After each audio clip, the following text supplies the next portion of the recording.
Hey, welcome. It's your girl, Nat Bullen, owner of Unapologetic Wealth. And today I'm going to talk about being friends with your money. And if that is a brand new feeling for you, if you've never had that thought before, you're in the exact right place. If you don't know much about me, if you're new here, know that I champion for entrepreneurs having lots of money, especially entrepreneurs who are women or people of color, because we have been historically underpaid and marginalized here in the United States. There is no reason for you to start a business for that to continue. Okay. So, as I'm on the heels of a big up level myself, I wanted to come on and really talk through what it can look like to be friends with your money, because I know that this is not something that we are taught how to do. In fact, we are modeled to dislike money, and we might not recognize that that's the case. Okay, so let me give you a couple of examples of what it looks like to be trained by society, by your friends, by your family to dislike money. If you've ever heard people say things like, there's always something, what does that mean? Have you ever said that to yourself, or have you ever had someone tell you that on payday, your car breaks down? Oh, yeah, it's always something.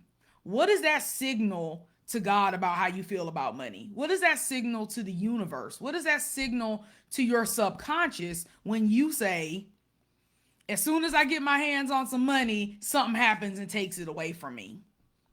What happens when you start to say things like that is you call more of that negativity into your life. This is also why I've renamed all of my savings accounts. I used to have an account called an emergency fund. If you've ever had an emergency fund, type the word emergency down below. But I can tell you that I haven't had an emergency since I got rid of my emergency fund. What is a positive emergency? They don't exist. Normally, when you think of an emergency, it's something urgent and it's something negative. Someone passed away, you had car trouble or repair with your home. It was something that you could not have predicted, and it was urgent, and you have to act now. What I have found is that by labeling my accounts what they're actually for, I don't have that anxiety around, is that next emergency right around the corner, but I still have funds set aside. For instance, I have a sinking fund for my home. So I believe that on average, every year, your home is going to need between 2 and 5% of the value of that home in repairs and maintenance. So why not just go ahead and set up an account and put 5% of my income in it and title it House Sinking Fund? That way, if I need a tree cut down, or the yard needs cutting, or the eaves need replacing, I can just pull it out of the account that's appropriately named for that occurrence, instead of calling it an emergency and calling in something urgent and negative into my life. So I want you to be cognizant of the fact that, like, we're all groomed to a certain extent to mistrust or dislike money. It doesn't help that when people get lots of money, certain celebrities especially, it appears that they turn into these monsters, right? We've all seen the news about various different celebrities, people we may have looked up to for whatever reason or another, that parasocial relationship that people think they have with celebrities. Your celebrity get embroiled in the scandal and you hurt like you know them. And you're like, oh, if that's what money does to people, I don't want no part of it. If being rich makes me do that, if being a millionaire makes me do that, if being a billionaire makes me do that, then I don't want any part of it. That's not ethical. And the thing is, we give money a little too much credit. Because if you a low down rich person, you were a low down poor person. You were a low down middle class person. You're a low down person. The money may have given you access to more people to take advantage of, but it didn't change your character at its core. You just didn't know these people before they got mega rich to know what their character was, so you assumed that it was positive, okay? So I just want you to be aware of the casual covenants that you're making with money all the time, because it's really important for you to detach yourself from the idea that money is good or that money is bad. Money is neutral, and it's a tool that we need in a capitalistic society to make sure that we eat and have a roof over our heads. That's the bulk of the job of money. It just replaced our barter system, which was inefficient, with a currency system, a fiat currency system that is efficient. I also want to talk a little bit about how having negative feelings around money, not being friends with your money, feeling like money is your enemy can manifest as you go about your business. So I've identified 6, I guess you could say, money archetypes, the way that people typically will deal with their money if they're in a state where they have not yet come to terms with the fact that money can actually be very helpful for them and it's actually in their best interest to be friends. And I want to talk through what those 6 personas are. So if you see yourself in any of them, you can take some notes and jot down. So when you do your journaling later on today, you can think to yourself, okay, here's a targeted area that I need to work through. Okay. So the most common type that I run into in my work, even when I was a money coach, when I was a financial planner, even as a financial advisor, is the ostrich. Okay. And the ostrich has their head in the sand. So this is the type of person who doesn't want to hire a CPA or a bookkeeper because they don't want to turn over their financials to that person to see how bad it is, right? They aren't looking at their P&Ls. They aren't tracking any kind of KPI. And so it makes you feel safe to keep some distance between you and your money. That's how you know you're the ostrich. If you feel safe further away from your bank statement, like if not looking at your stuff makes you feel better than looking at your stuff, then that's how it manifests as the ostrich. It's not all bad. You probably have less financial anxiety because you aren't tackling the problem head on. However, it stunts your growth as a business owner to not know what's going on in your business. And by not looking at your P&Ls, by only briefly glancing at your Stripe account, by not working with qualified financial professionals, you actually are making your problem worse for 2 reasons. One, it's usually not as bad as you think.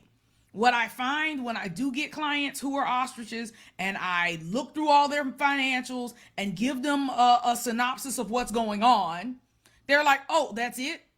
That's all the debt I have? That's all it is? And I'm like, yeah. So I think sometimes we have our brains will catastrophize and make things worse than they should be. And that doesn't benefit you in any way. To have your brain thinking, if I'm avoiding this behavior, what I'm avoiding must be really bad. And so I just need to hide from it. And it makes that problem larger than it is. The second pitfall of being an ostrich is maybe it's worse than you think it is. So, it's important when you're in business to remain financially solvent. I am definitely team get a job if your business is not profitable in this season. I am team invest in the stock market.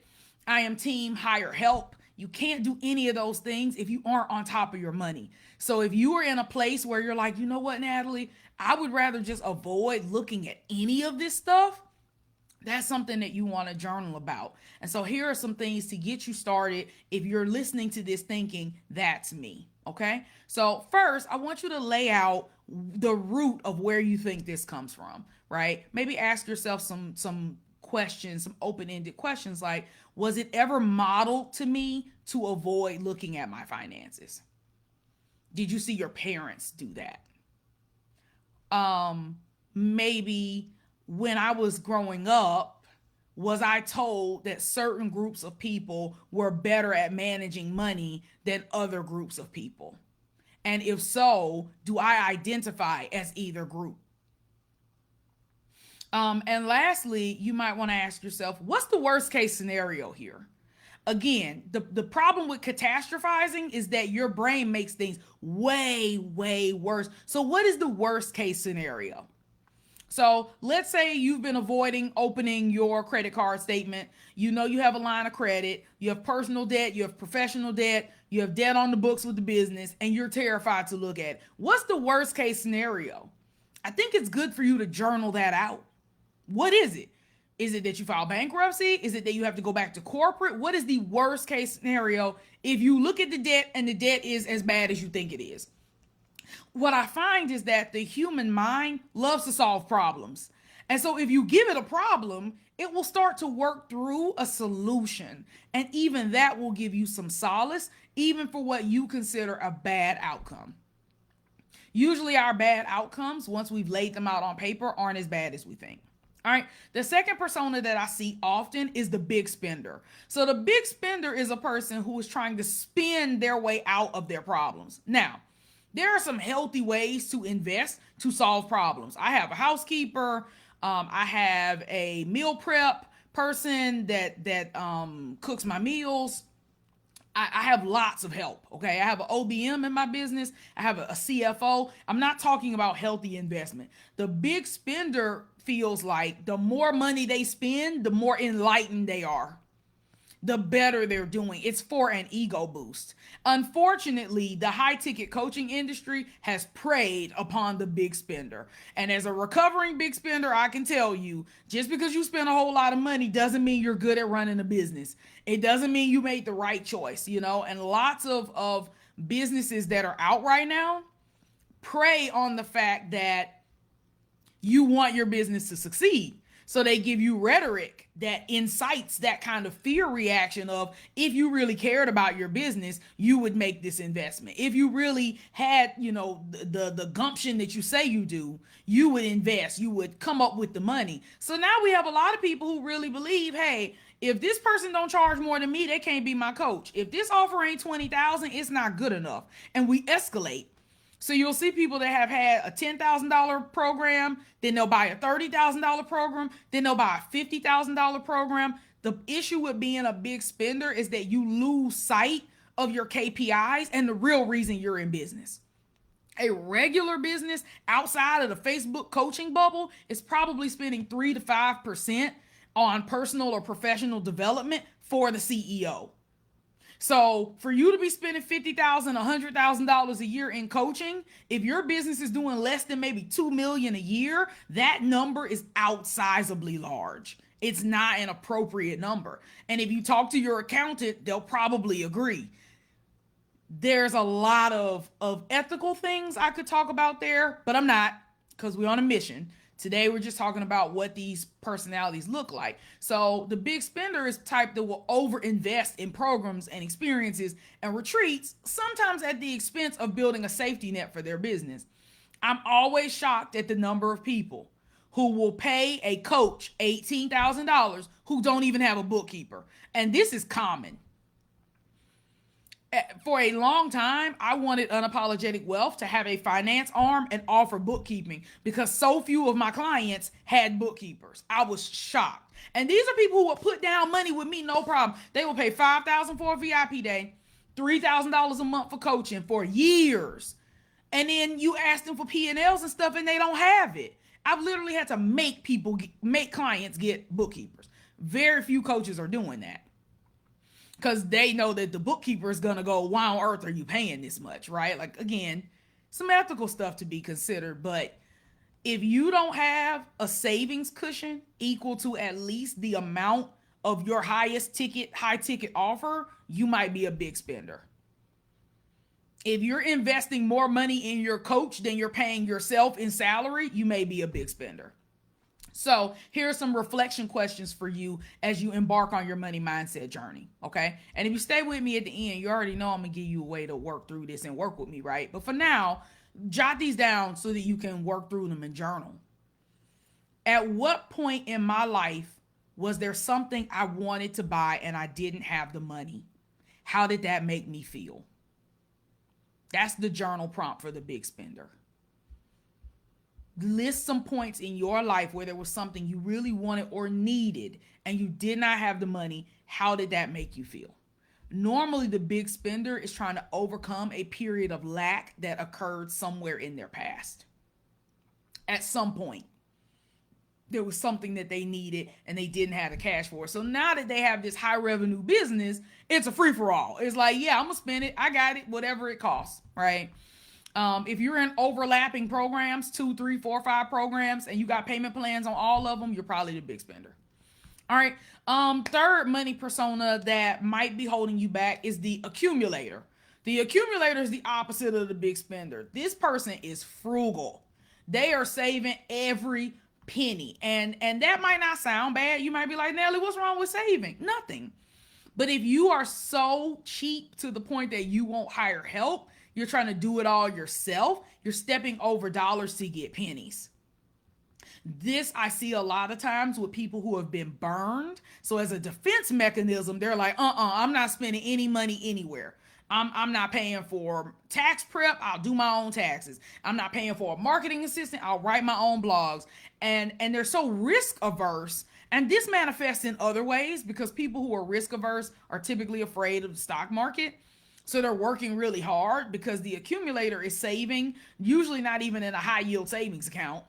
So their money is losing money every year due to purchasing power. So they feel safe with that big cushion of money, but they don't actually get to live out that safety, because safety with money means I know money's got my back. I got money's back and money has my back. When I need money, I can call more of it to me. I have adequate savings. I have good credit. I have an abundant mindset. Anything rooted in fear, even if it is ruthlessly saving money, is something that you want to investigate. So when you look at the accumulator, that person is saving out of fear. They are not investing out of fear. So they don't want to do anything that might help them grow because that's going to involve taking a risk. Okay? So the accumulator, here are some questions that you can go off and journal with. The first one I would say is, where in my lifetime have I made an investment that didn't pay out? How did it make me feel? And am I fearful of that happening again? I think another journaling question for the accumulator is, what would happen if I invested 10% of my nest egg towards my personal and professional development? Just what would happen? This will help you get some concrete things on the books that aren't driven by fear. Okay? All right. Fourth personality persona is the giver. Again, giving in and of itself is very positive. But most of these personas, as we mentioned, they are rooted in a fear. So you know you have a healthy money mindset when you don't make moves with your money because of fear. If the root is fear, that's not healthy, and that's something you want to address. So the giver is very generous, too generous. They give away their time, they give away their talent. This is the type of person that puts their clients' needs before themselves. You know, when I see people who are offering beta prices at 70% off, over giving in their sales process, coaching people for free on sales calls, giving and giving and giving and giving. And there's usually a root to this. A lot of times as children, we are taught to be generous, especially if you are in the church. If you're a religious person, that may have gotten beat into you to give of your gifts. And I do think generosity has a place, but you give from your overflow. And you can't ever have overflow if you give away everything you have. So if you have been taught to give the shirt off your back, that giver mentality can cripple your business. Your clients don't need charity. Write this down. I don't care what your money persona is. Your clients don't need your charity. They need your support. They need your advice. They need your guidance. They need your service.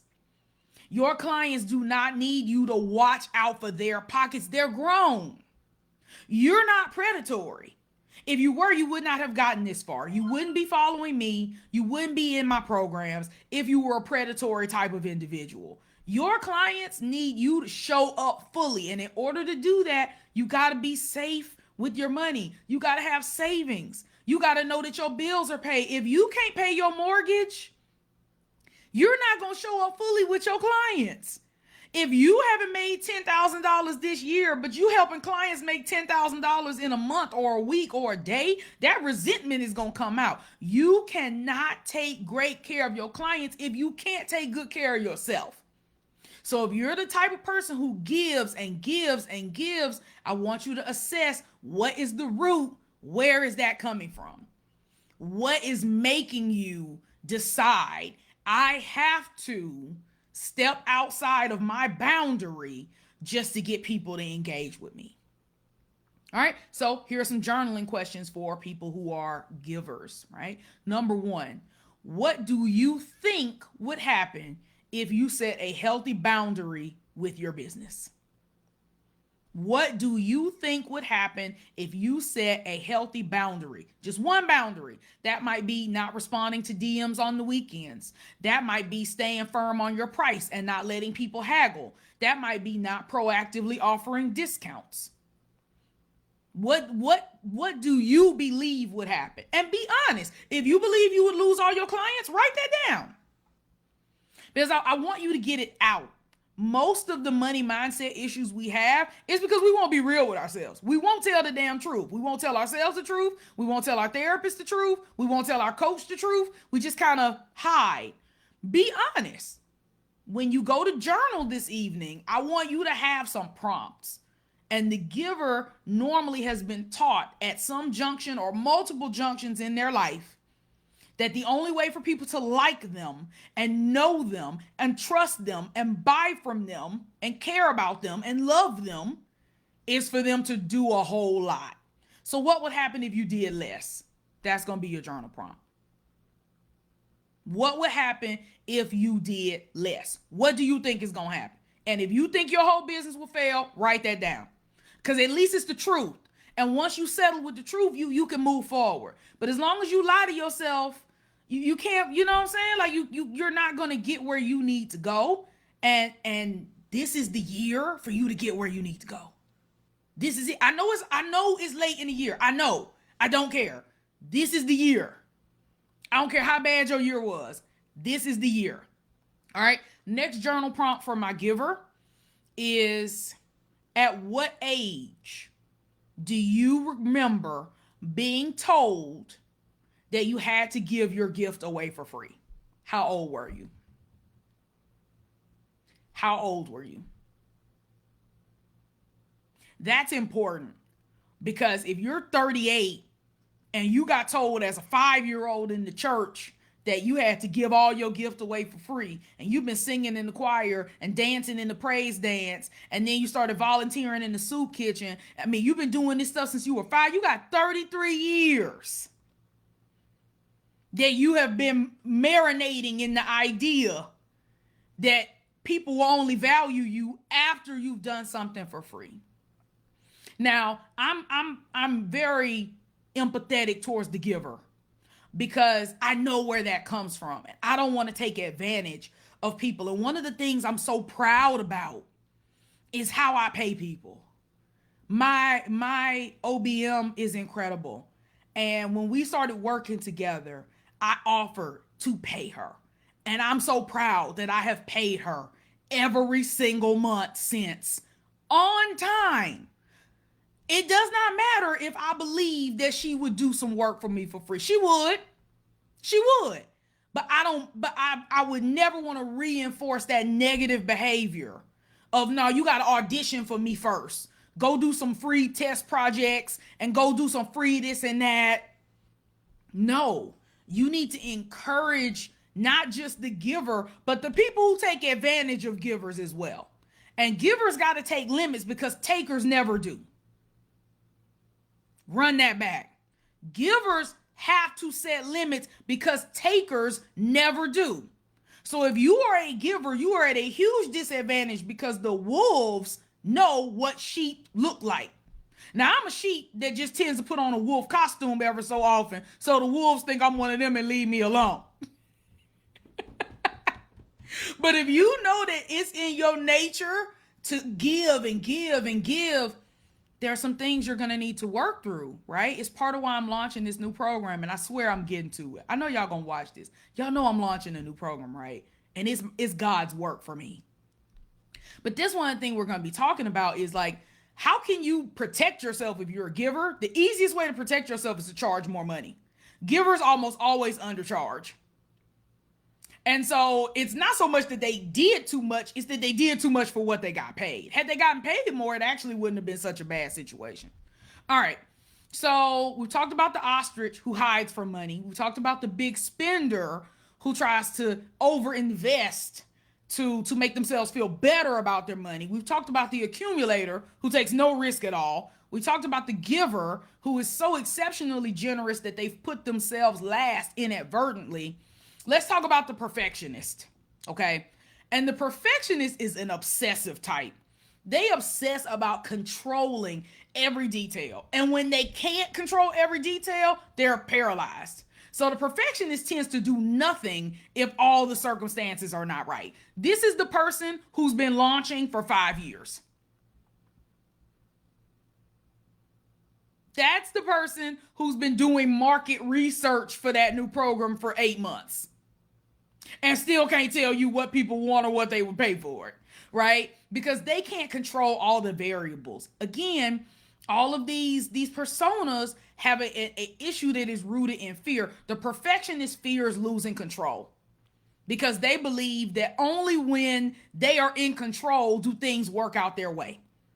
And so if you are a perfectionist type with money, here are your journal prompts for the day.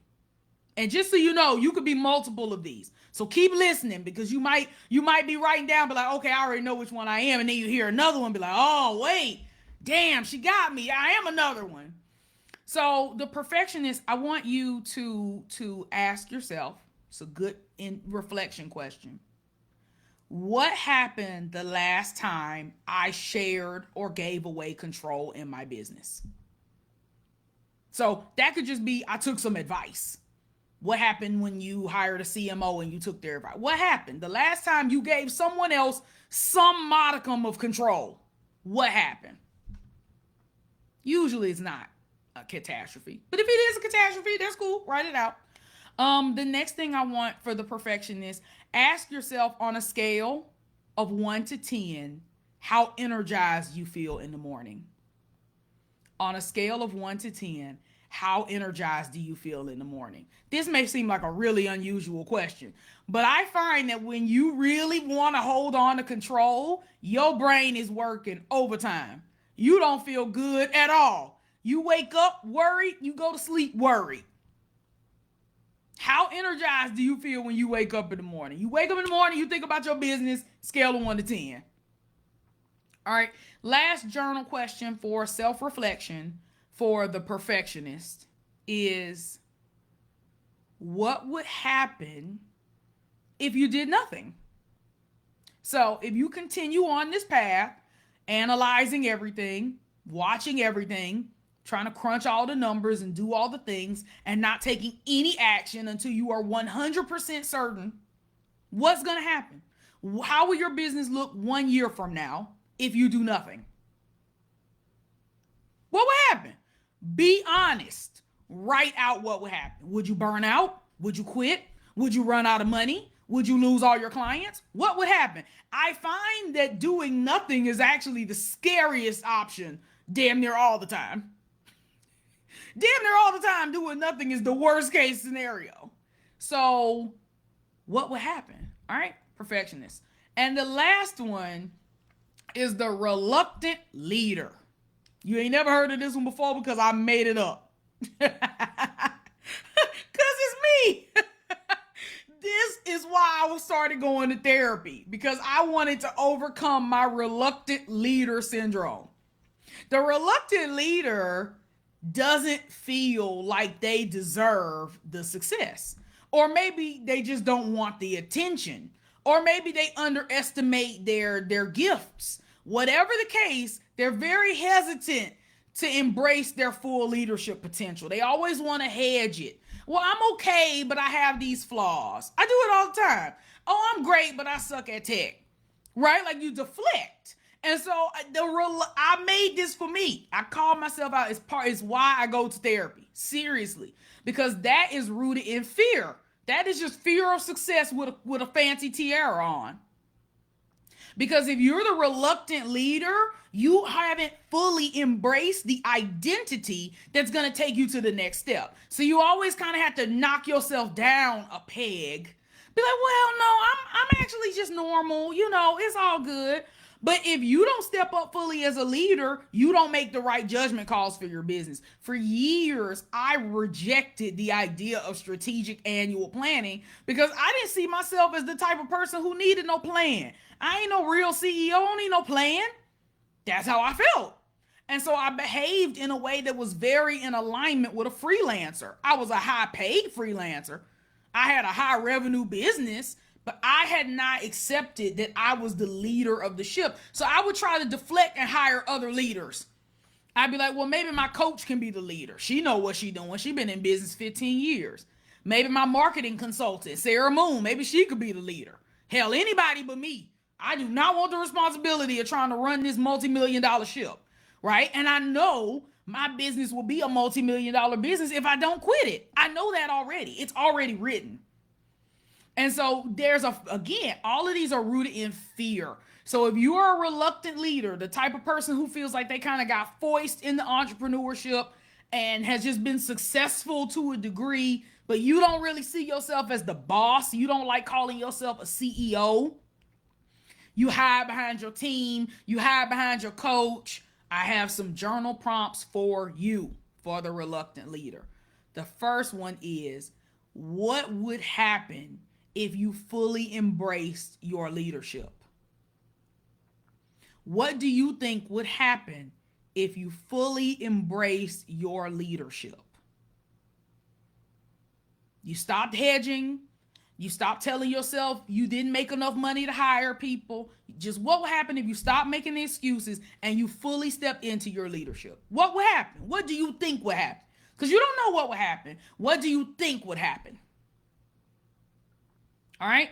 The second question is, what opportunities do you miss by being lukewarm about your gift? What opportunities do you miss or will you miss by being lukewarm on your gift? Because see, the problem with the reluctant leader is they're half in and they're half out. And that ain't really how it works when you're doing a startup. You kind of got to be all in it. I'm launching on Wednesday. I'm all in it. Y'all gonna sign up, okay? I'm all in it. The sales page is done. The masterclass is happening. These lives are happening. The trainings are happening. The copy is happening. The emails are happening. If you're on my email list, you've been seeing the emails, right? The emails are happening. The launch is happening. The leadership is happening. What do you miss when you're lukewarm on your gift? Because as long as you half in, half out, that means you're missing something. You're missing something. All right. And third, what do you worry will happen, or what do you think would happen if you boldly declared that you were walking in your purpose?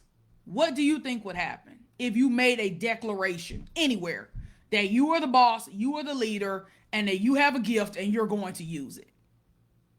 What would happen if you were less humble? Do you think people would unfriend you? Do you think they would unfollow you? What do you think would happen? Because again, all of these are rooted in fear. You're afraid something's going to happen. So you might as well lay out whatever you think that thing is. Because you think something's going to happen. Whatever it is that you think is going to happen, I want you to do something. Do something with it. All right. So the journaling is important. I use a service called 750 Words. Their email is 750words.com. It's completely free, although they do have an upsell, which I participate in, and it lets you journal 750 words per day. If you are not already either physically writing or typing somewhere a journal, I want you to start. Because as long as you are operating as the ostrich, the big spender, the accumulator, the giver, the perfectionist, or the reluctant leader, you are under earning in your business and you're actually repelling money. The ostrich disrespects money by not looking at it. And if you've ever been disrespectful, imagine somebody talking to you, but they wouldn't look you in your eyes. They wouldn't even look at you. They looking away and they're looking down. Wouldn't you feel disrespected? So the ostrich is disrespecting money by saying, you know what? I really don't even care enough to be bothered with you. I'm not gonna look at you. I'm not about to deal with you. So why would money flock to you if you disrespect it? The big spender disrespects money too, because they're like, oh, I'll get it back. Spend a check and get it right back. Rap songs are great at this. There's a reason why it's a lot of broke rappers out there, because that rhetoric of I can always make it back. Now, that's not to say that you can't make more money. I'm not going to shame you and say if you spent money, you'll never make it back. But you shouldn't spend money because you can make it right back. That's not a reason to spend a lot of money. That's not a reason. You spend money so that you can have an investment, an ROI. That's why you spend money in your business. You don't spend money just because you can, because you think you could get it back. This is not a sales challenge. This is not a how fast can you get rid of your money and how fast can you run it back. This ain't a snapback challenge. Some of y'all in the middle of a financial snapback. Don't do that. Don't be Sierra and Beyonce in your business. Stop trying to have babies just to snap back. Don't do that. You would look at somebody crazy if they told you they were about to have a baby just to prove to themselves that they could snap back to their pre-baby body. You would think they were insane. That is not a good reason to have a kid. It's not a good reason to spend money in your business either, to see how fast you can run it back up. The accumulator disrespects time. They value money, they respect money, but they don't value the time that they're losing by trying to do everything their own way, by not investing, by not getting a return, by not having a high yield savings or any kind of retirement vehicle. They just sit around with cash because they think they have unlimited time to figure out their problems, right? The giver is struggling to respect themselves as much as they respect other people, because they have been taught to be humble. So their parents have come before them, their siblings have come before them, their spouse has come before them. Then they start a business. Now the clients are more important, the prospects are more important, the leads are more important, their anchor clients are more important. Make sure you leave something for you, giver, right? The perfectionist is a little delulu, and we all delulu in business. I'm delusional in a lot of ways, okay? But the perfectionist thinks that some amount of education and time and finesse and questions is going to get them further faster. They really think if they ask enough questions, read enough books, get enough degrees, that there's some combination of variables that will give them complete, accurate data so that they can make a risk-free decision. That's Delulu. That's not possible. There is no way that you will ever have complete data on something in your business. There are people who have launched the same offer 10 times, and on time number 11, it flops. That person had lots of data. I'm launching a brand new offer, and I pray that it's successful, but I can't know for certain that people are going to buy it until they buy it. It's part of it, And that reluctant leader is fooling themselves, because everybody else around them already sees how great they are. It's their own deflection that helps them feel safe. They feel safer if they're a 7 out of 10 instead of a 10 out of 10, because they think the burden and the job of being a 10 out of 10 is more than they can handle, or maybe more than they want to handle, because everybody don't want to be popular or famous or rich. But that's what you're called to be. If you're watching this, you're already called to be rich. You might as well stop trying to pretend. All right. So hopefully this was helpful. I want you to sit with these questions because they were deep, right? Like, sit with these questions, and I'll be back in a later lesson. Appreciate you all. Bye.